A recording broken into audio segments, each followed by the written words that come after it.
Casey Kane determining the restart. Once he enters the restart zone, he gets a shove behind him. Green flag back in the air. Carson's going to come out. They're wrecking behind him.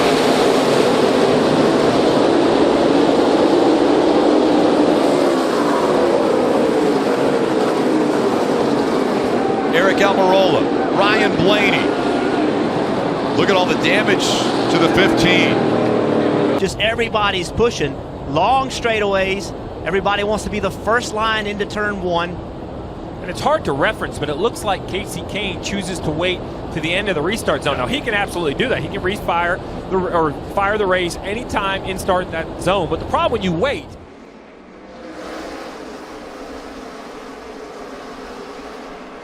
around goes Vickers. Oh, no, another one. Low. Watch me, both sides. Come on. Oh, this is wiping out half the field. This is a big one on the backstretch at Phoenix. Look at that. Ryan Vickers got sideways and then was perpendicular to the field. There's his silver car up against the wall. Yeah, the first time I saw this, I thought when he got sideways that maybe the 56 got into him, but I don't think he did now. I think it was just from Matt getting into the 83 of Vickers and getting him loose. And it's, you know, we've seen cars have trouble off the 2 over there. It must be really slick up high. Those pit stops, Denny Hamlin took 2 tires that time, while Nemechek took 4 as Nemechek goes by Hamlin, or tries to. Oh, not going to work. It's not going to work. Here we go again, boys. And up and over goes Casey Mears. What a day. I don't think I've ever seen I've been here, coming here for 30 years. I've never seen a day like this. That was ugly. Hamlin got turned and squeezed up into 2 cars on the high side, one of which was Mears. There he is. Take off at, what, 160 some miles an hour. These cars are running 185, and the roof flaps do their job to keep that car from getting way up in the air. I mean, that all happened so fast, I don't think the roof flaps ever even had a chance. No, 71, Kevin LePage involved. We did not count him as being part of this. I think the 24 is going to get boxed right here as they try to go 3 wide. 4 wide. Stewart Slick Gordon's right into the wall. There's Edwards, Allmendinger. Oh, no, what mess. Gordon and Stewart, and then cars trying to sweep by on the outside. Menard, Montoya, McMurray, Harvick, or rather Boyer, all get caught up in it. What a wadded-up mess. The big one in Texas takes the pole sitter and the driver who's led the most laps, Gordon. Gordon forces his way by right there.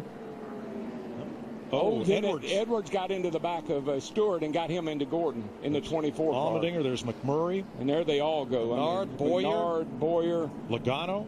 Boy, look at Ryan Newman. Great job. Scott Speed just snuck through there. That's called bobbing and weaving. Position, or does he, as Jeff Gordon can try to get trouble. Sideways down across the racetrack. I know Marcus Ambrose is involved in that. Elliott Sadler, Reed Sorensen. Allmendinger is there, the 31 of Jeff Burton, who was having such a good run. Dale Earnhardt Jr. Man, a lot of cars torn up here.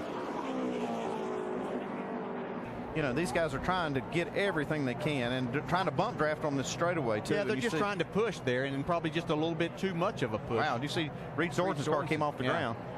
47 car back and forth, bucking like a Bronco on left tires and right side tires. A really bad wreck for Richard Petty Motorsports. Every one of his cars. Right there, all 4 of them involved. Yeah. Green flag, here we go. Boy, Joey Logano in the 20 took a look at the inside. Mark Martin around. Martin gets hit and turned. Stewart tags him. Spins up to the wall. Jeff Gordon, Carl Edwards, Jamie McMurray, and more. I think 3 of the 4 Hendrick cars were involved there. Ooh, I got tore up. Car here, he just kind of runs out of room. Jimmy blocks him off right there, and when he does, he gets just a little wee bit loose and drives over into Mark Martin, and it's on from there. I'm not sure that the one car maybe got into the back of Mark just a little bit, got him a little sideways too, possibly when they stacked up. Run up on Tony. He got a little bit loose right there in the middle. Is Kyle weaving the car? He had been cutting it. Big. Casey Kane gets turned around. Greg Biffle involved. Mark Martin is there. No caution has come out. They're going to let him race back as Birdie piles in, and now the 56. You knew that was going to be big when you saw the 9 coming back across the racetrack. Okay, Here's here what we happened see final lap. Casey, and I'm going to put a big block on him, and that's what it was. He put a and man, once you get in that grass, you're done. Yeah. Wow, that was a hit, that. man. Wow. That was a hit. That was a hard hit. The 16 and the 5 just drove into the side of the 9, had no place to go. The Mark Martin and Biffle took the hard hits right there. And then you see 24 come into it. 26. Big trouble.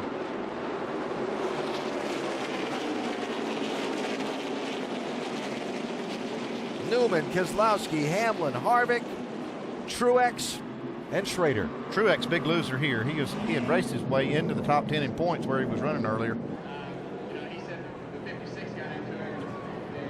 Really hard to tell. I mean, it looked like the 11 was slow getting in the corner. Looked like he tried to get up there. Thought maybe the 55 got a little bit loose getting there, and Jimmy was trying to. Oh, Denny Hamlin not going to get this one back. Hard into the wall behind him. Matt Kenseth, Menard, Vickers, and more. Look at this pileup. Only Stewart in the middle of that. Keselowski, Truex. What a mess.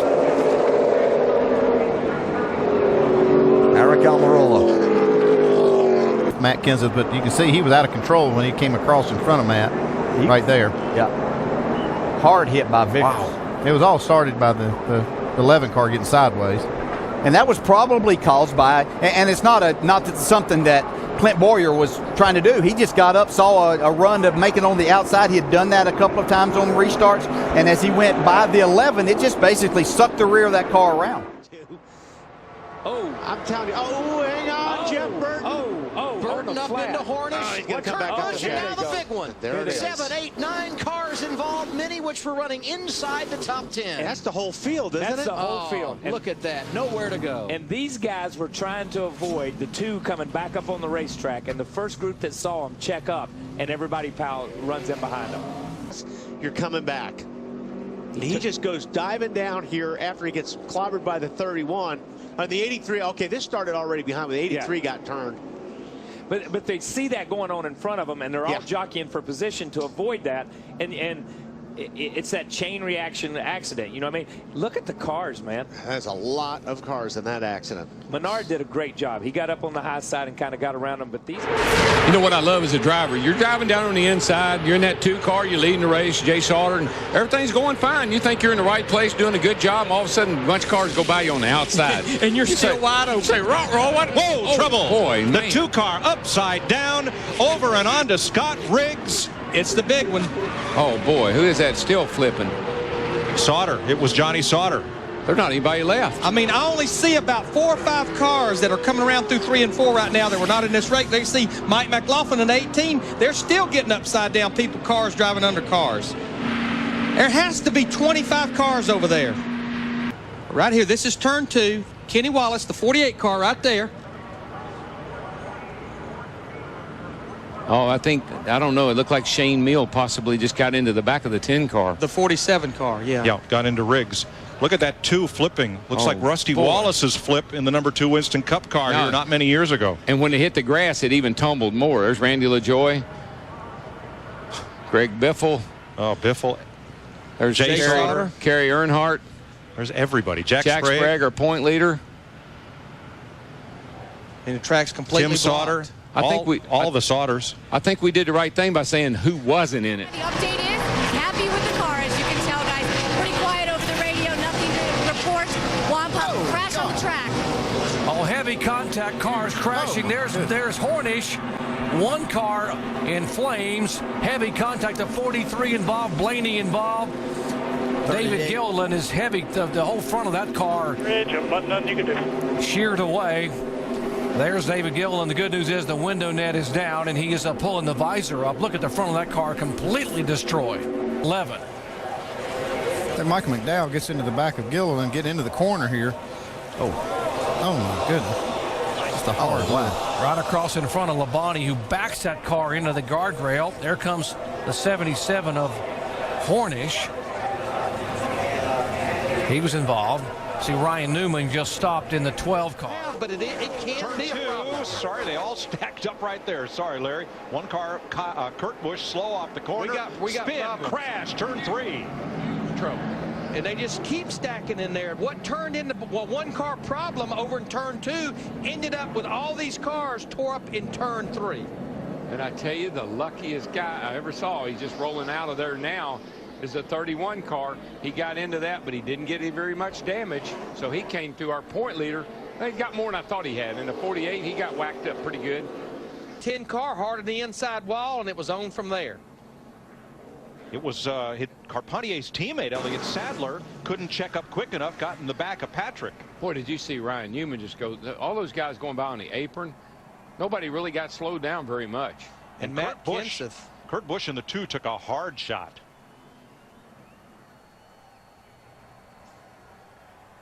That was a hard lick on that inside wall by that 10 car. Now Patrick Carpentier has climbed out of his car. He's okay. Look at that. They just keep piling. At 17, he's torn up big time.